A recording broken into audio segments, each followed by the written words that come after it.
Hello friends, समाकलन की एक तरीके से फर्स्ट वीडियो में हम लोगों ने देखा समाकलन या अनिश्चित समाकलन के बारे में जितना भी आपकी सामान्य जानकारी थी उसमें बताई गई आपको, उसको आप अति आवश्यक रूप से बार बार पढ़ने का प्रयास करें।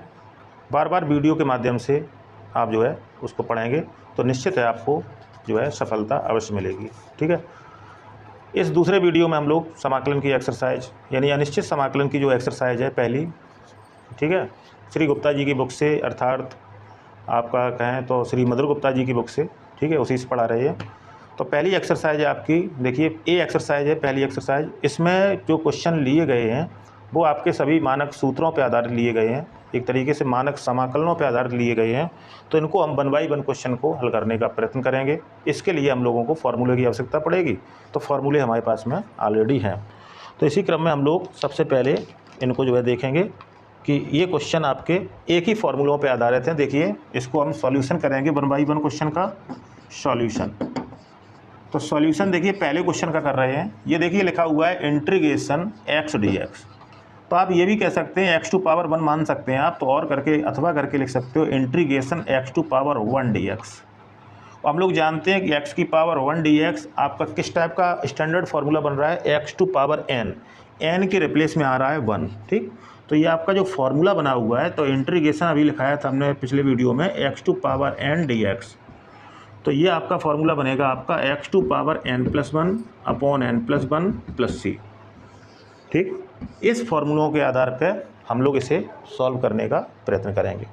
तो इंटीग्रेशन x dx हमने मान लिया x टू पावर 1 dx, यानी कहने का मतलब ये हुआ कि x टू पावर n के रिप्लेस में आपका कितना आ रहा है 1। तो आप जब फार्मूला लगाएंगे तो एक तरीके से समाकलन का निशान हट जाएगा आपका, क्योंकि इसे सॉल्व कर रहे हैं। तो ये फार्मूला आपका होता है x की पावर n+1, यानी कि x टू पावर n का मान है 1, 1 प्लस 1 आपको फार्मूले से लेना है, अपॉन n+1 यानी 1+1 और प्लस c। चाहे तो आप रिजल्ट में c लगा दें, तो आपका ये रहेगा आपका x² अपॉन 2, और इसको लिखने का तरीका थोड़ा स्टैंडर्ड रहेगा आपका 1/2 x² प्लस c। तो ये आपका रहेगा रिजल्ट। ठीक है, तो इस तरीके से हम देख रहे हैं कि पहले फार्मूले में आपने x की पावर n का फार्मूला लगा के उसको हम सॉल्व कर लेंगे। इसी तरीके से आपका दूसरा क्वेश्चन है आपका integration x to power 8 dx। तो जैसे आपका x टू पावर 1 था उसी तरीके से आपका x टू पावर 8 है। तो x टू पावर 8 में भी हम लोग क्या करेंगे, x टू पावर n का फार्मूला लगाएंगे जो सामने लिखा हुआ है। n रिप्लेस किससे हो रहा है, 8 से। तो इसका जब फार्मूला लगाएंगे तो आपका इंटीग्रेशन का निशान हट जाएगा। तो ये आपका रहेगा x टू पावर 8+1 यानी x की पावर n+1 अपॉन n+1 यानी कि 8+1। तो आगे सॉल्व कर दीजिए, x की पावर कितना हो जाएगा, ये x की पावर 9 और अपॉन भी 9 चलेगा है। थोड़ा लिखने का तरीका आप सही करिए, 1/9 into x to power 9 plus का c। तो ये आपका सेकंड क्वेश्चन रहा। इसी तरीके से आपका थर्ड जो क्वेश्चन है इसको भी आप देख सकते हैं एक तरीके से। ठीक है, तो सॉल्यूशन में इसका हम थर्ड क्वेश्चन आगे देखेंगे। इसका थर्ड क्वेश्चन जो रहेगा आपका सॉल्यूशन में, थर्ड क्वेश्चन जो है आपका ये लिखा हुआ है integration x to power -6 dx। अब आपको हो सकता है कि पावर आपकी माइनस की हो, ठीक, तो माइनस की पावर उसी तरीके से सॉल्व करेंगे जिस तरीके से अभी प्लस की थी हमने। तो इसमें भी फार्मूला आपका जो मानक सूत्र लगना है, आपका स्टैंडर्ड फार्मूला लगना है, वो आपका समाकलन का यही लगेगा कि integration x to power n dx। तो आपका होता है x to power n+1 upon n+1 plus c। अनिश्चित समाकलन में एक अचरांक लेते हैं जिसको हम c के नाम से जानते हैं, कांस्टेंट। ठीक है, तो यहाँ पे हम लोग देख रहे हैं कि n का रिप्लेस किससे हो रहा है, n का रिप्लेस हो रहा है आपका -6 से। तो जब इसे सॉल्व करेंगे तो इंटीग्रेशन का निशान हट जाएगा आपका। तो x की पावर n+1 यानी रहेगा x टू पावर -6+1 अपॉन, नीचे भी आपको n+1 लिखना है, n आपका -6 है तो -6+1। इसको थोड़ा और सॉल्व कर लें आप। तो जैसे ही इसको सॉल्व करेंगे तो ये रहेगा x टू पावर -6 में 1 गया आपका -5 बचेगा, और नीचे भी आपका -5 बचेगा। अब इसको थोड़ा और स्टैंडर्ड फॉर्म में लिख लें तो आपका -1/5 यानी इतना वैल्यू अलग कर दिया, और ये जो आपका x टू पावर -5 चल रहा है इसको आप नीचे ले लीजिए, माइनस की पावर प्लस की हो जाएगी। तो आपकी लिखा जाएगा -1/5 x टू पावर 5 प्लस का c। तो आंसर आपका कुछ भी हो सकता है। ठीक, आंसर आपका ये भी है और आंसर ये भी है। केवल हमने माइनस की पावर को प्लस बना दिया है। आप चाहें तो आप ये ना लिख के आप इतना ही सॉल्व रखें, ये भी आपका फॉर्मूला जो है लगा के इतना आपका आंसर जो है ये भी हो सकता है। इसी तरीके से आप चौथा क्वेश्चन देखेंगे तो चौथे क्वेश्चन में थोड़ा सा आपको करना पड़ेगा काम। क्या करना पड़ेगा चौथे क्वेश्चन में? चौथा क्वेश्चन जो दे रहे हैं इंटीग्रेशन 1/x रूट x और dx। तो हम लोग साफ साफ जानते हैं कि अगर हम रूट a किसी संख्या पे रूट लगा हुआ है, करड़ी घात 2 है यहाँ पे, ठीक है। तो किसी संख्या पे अगर रूट कोई नंबर है a है x है, इस पर अगर करड़ी घात 2 यानी रूट लगा हुआ है, इसका मतलब ये है कि a2 पावर 1/2। अगर किसी संख्या किसी राशि पर करड़ी घात 3 लगी है तो इसका मतलब है a2 पावर 1/3। तो फिलहाल हम लोगों के पास में ये एक तो x इंटू रूट एक्स है और वो भी आपका रूट लगा हुआ है, तो रूट को हम 1/2 पावर लिख सकते हैं। तो और करके इंटीग्रेशन लिखा जा सकता है, इंटीग्रेशन आप लिख सकते हैं 1/x टू पावर 1, तो ये चल ही रहा है, इंटू बीच में इंटू था, x टू पावर 1/2 और dx। इसको जब सॉल्व करेंगे तो आप जानते हैं गुणाम घातें जुड़ती हैं, गुणा में आधार समान हो तो घातें जो पावर होती हैं वो ऐड हो जाती हैं। तो कहने का मतलब ये हुआ कि इंटीग्रेशन आपका रहेगा 1/x टू पावर 1 प्लस 1/2 और dx, यानी एक पावर में आधी पावर को हमने ऐड कर दिया, ठीक।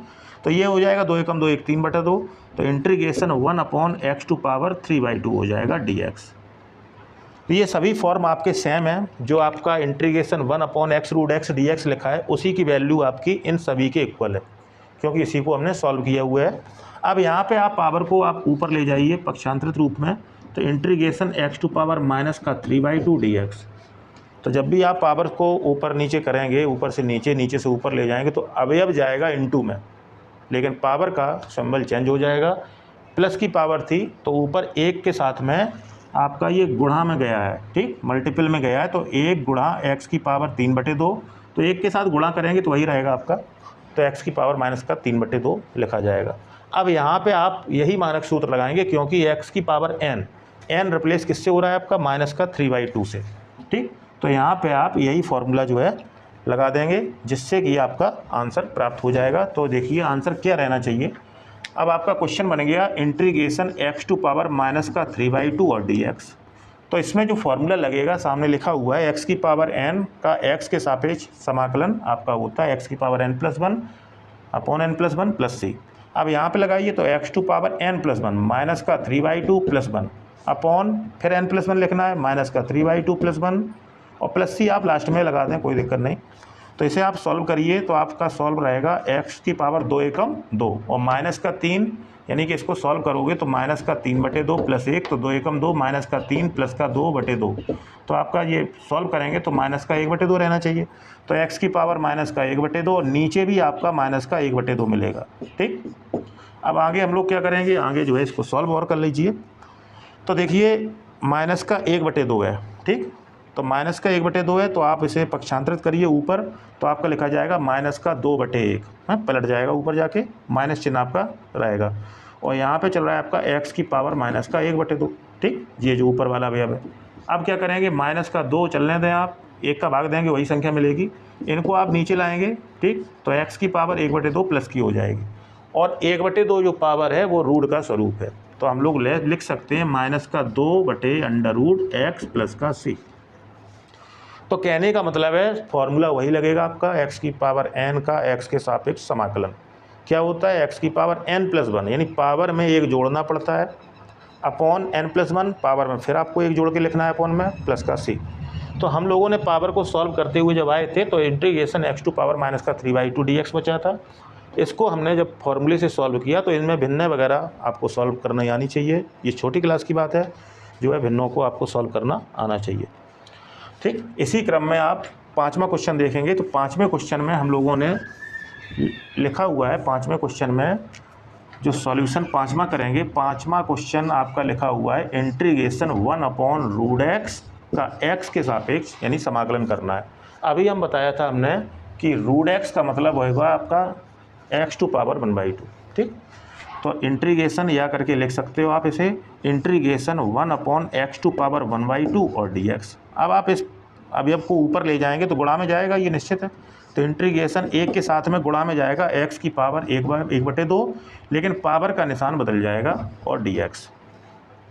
dx लिखना भी अनिवार्य है, हमने प्रथम वीडियो में बताया था। अगर समाकलन की राशि में dx नहीं लिखा हुआ है तो इसका कोई औचित्य नहीं है। ठीक, अच्छा, तो कहने का मतलब एक में गुणा करेंगे तो वही संख्या रहेगी। ठीक, तो इसमें फॉर्मूला कौन सा लगेगा, जैसे अभी पूर्व क्वेश्चन में लगा था x की पावर n का x के सापेक्ष समाकलन क्या होता है, x की power n+1 upon n+1 plus का c। अब इसमें लगाइए तो x की पावर n+1 का मतलब 1/2 माइनस का 1/2 प्लस का 1, और नीचे भी लिखा जाएगा माइनस का 1/2 प्लस का 1। अब थोड़ा इसे सॉल्व कर लीजिए तो 1 प्लस का है और आधा माइनस का है, तो एक में से आधा गया तो आधा बचेगा प्लस का, और x की पावर बचेगा 1/2 और नीचे भी आपका 1/2 बचेगा। अब आप क्या करेंगे, 1/2 को ऊपर लाएंगे तो आपका बनेगा 2/1 और यहाँ चल रहा है x की पावर 1/2। ठीक, तो कहने का मतलब आपका 2 बचेगा। आप नीचे लाइए इसे तो माइनस की 1/2 पावर बन जाएगी। आप लिखना चाहें तो ऐसे लिख सकते हैं 2x की पावर 1/2 है, और 1/2 पावर जानते हैं आप रूट का स्वरूप होता है, तो आप लिख सकते हैं 2√x प्लस का c। तो आपका आंसर ये भी हो सकता है 2√x प्लस का c। तो इस तरीके से हम लोग जो है करते हैं। एक लास्ट क्वेश्चन इसी फॉर्मूले पे आधारित है, जो कि क्वेश्चन है आपका z के रूप में, तो आप इसको भी देखिए। अब इसमें लिखा हुआ है क्वेश्चन सॉल्यूशन छठवां कर रहे हैं आपका, छठवें क्वेश्चन का solution integration z to power minus का 1/3 और dz, यहाँ dz होना चाहिए क्योंकि z में अवयव दे रहे हैं। ठीक, तो z के सापेक्ष समाकलन करा रहे हैं कहने का मतलब। तो जैसे अभी तक हमने x के सापेक्ष समाकलन किया था, अब आपको z के सापेक्ष करना है। ठीक, तो फॉर्मूला आपका यही लगेगा, बस z के स्वरूप में लगेगा।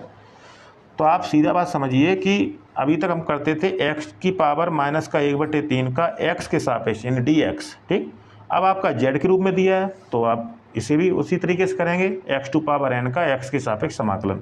ठीक, तो क्या होता है x की पावर n+1 ये z टू पावर माइनस का 1/3 प्लस का 1 n+1 अपॉन n+1 माइनस का 1/3 प्लस 1।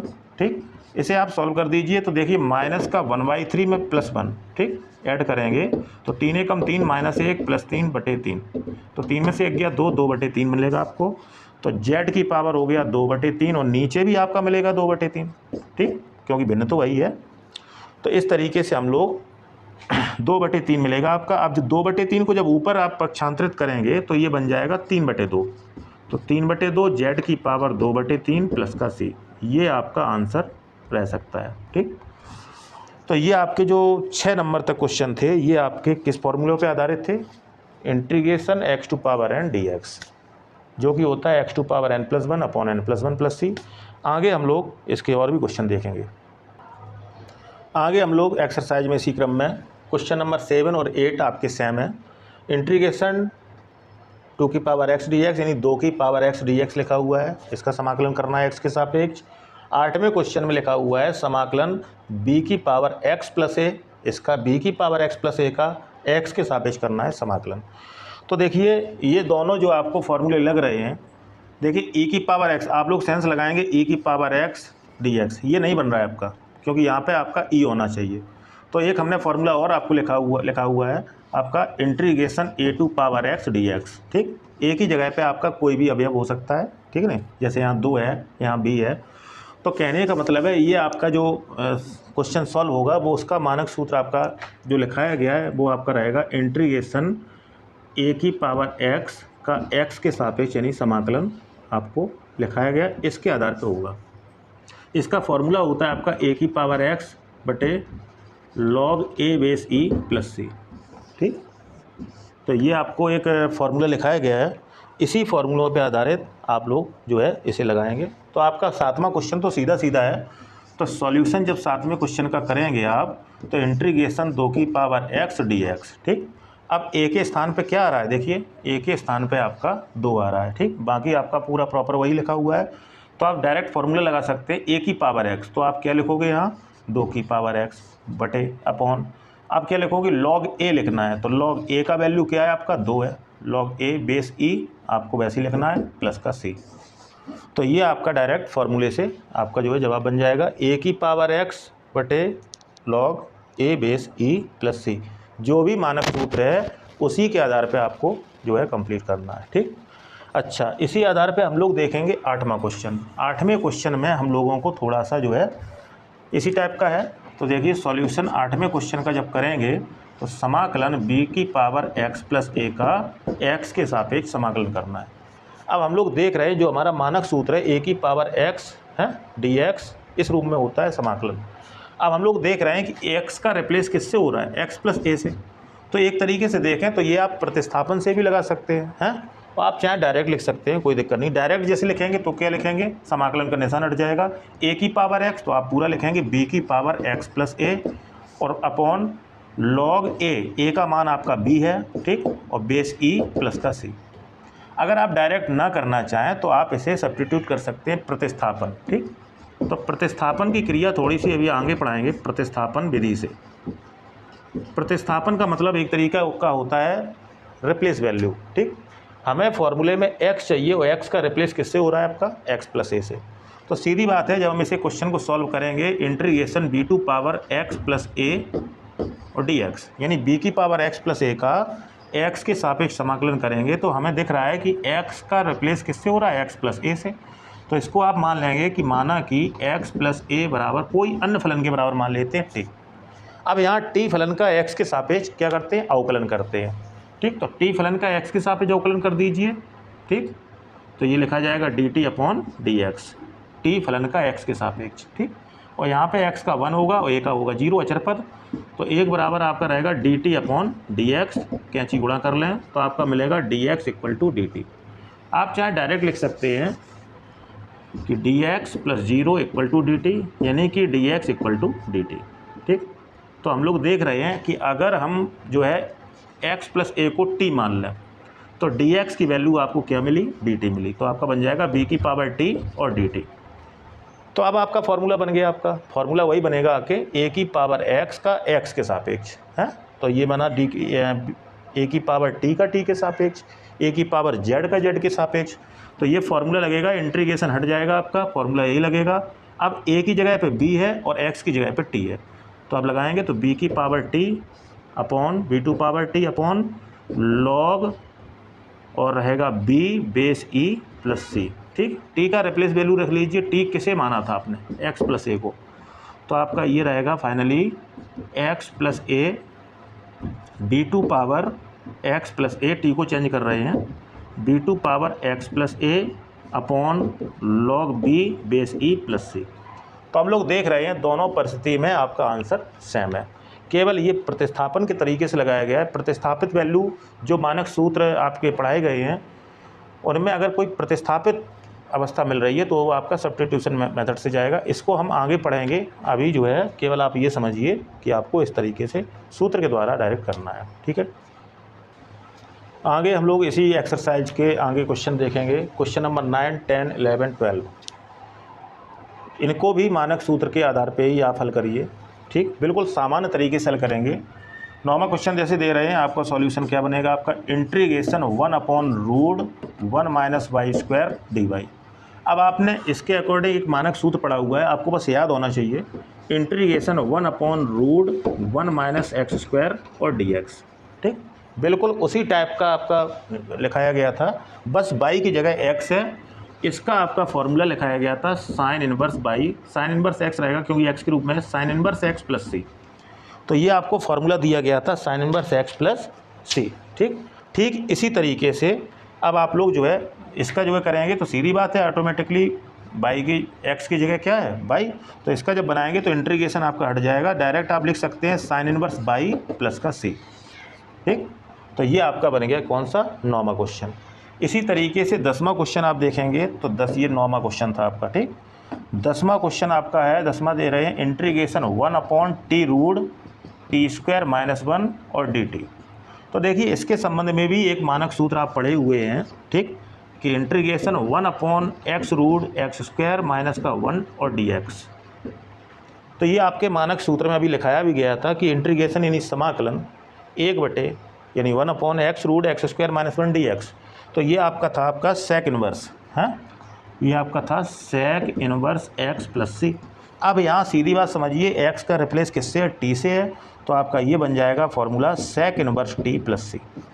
आपको बस फॉर्मूला याद होना चाहिए, फॉर्मूला लर्न है तो आप डायरेक्ट मानक सूत्र से कर सकते हैं। इसी आधार पे आपको जो है अगला क्वेश्चन बता रहे हैं। अगला क्वेश्चन है आपका अगला क्वेश्चन है 11 नंबर। तो सॉल्यूशन 11 का करोगे तो ये भी बिल्कुल सरल है, सिंपल है। Sec square Z D Z, यानी integration sec square Z D Z. इसका मतलब ये हुआ कि सेक स्क्वायर जेड का जेड के सापेक्ष आपको इंटीग्रेशन करना है, समाकलन करना है।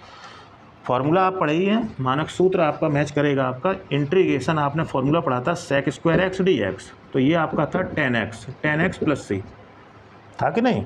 सेक स्क्वायर एक्स का एक्स के सापेक्ष जब समाकलन करते हैं तो ये आपका होता है टेन एक्स और प्लस सी। अब एक्स का रिप्लेस किससे हो रहा है, जेड से, तो सीधी बात समझिए ये बन जाएगा आपका टेन जेड प्लस सी। ठीक, तो सीधी बात समझिए ये सब मानक सूत्र पर आधारित हैं। 12वां क्वेश्चन देखेंगे। 12वां क्वेश्चन में आप जो है 12वां क्वेश्चन में क्या करेंगे, आइए देखें सॉल्यूशन 12वें का। ठीक, 12वां क्वेश्चन दे रहे हैं समाकलन 1/, आपका लिखा है cos x into cot x और डी एक्स।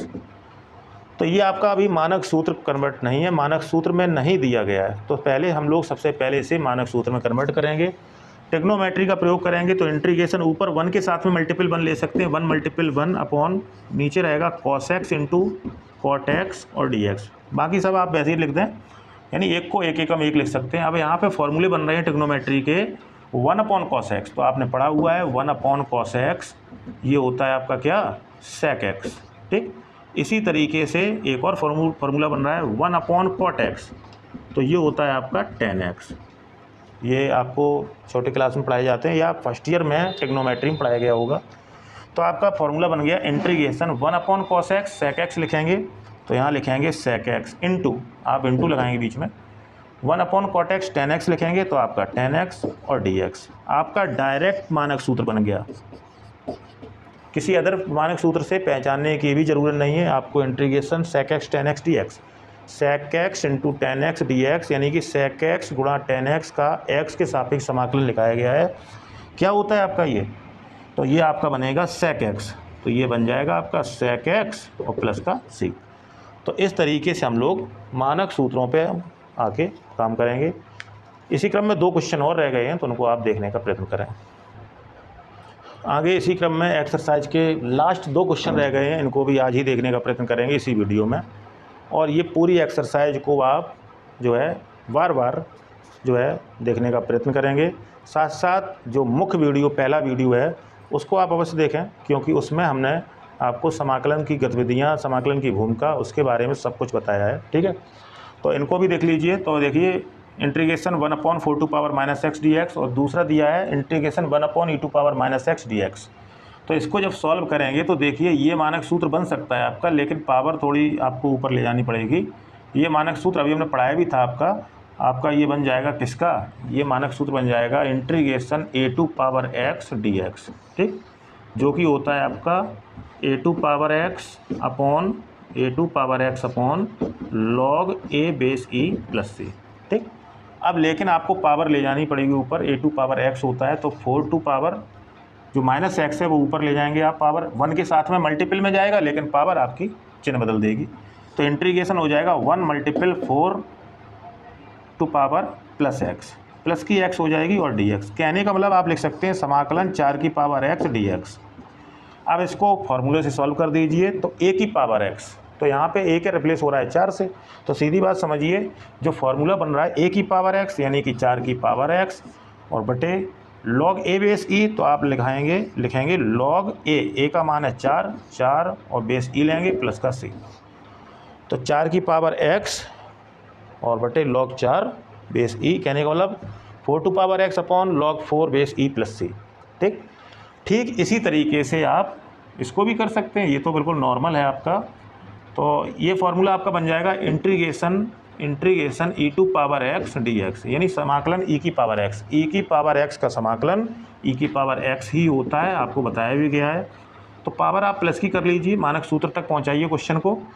तो आप किस तरीके से करेंगे, पावर ऊपर ले जाएंगे तो समाकलन 1 के साथ में गुणा में अवयव जाता है, ये ध्यान दें थोड़ी बात, और प्लस का एक्स पावर बदल जाती है चिन्ह और डी एक्स। तो कहने का मतलब ये हो गया आपका समाकलन ई की पावर एक्स डी एक्स, जो कि होता है आपका ई की पावर एक्स प्लस सी।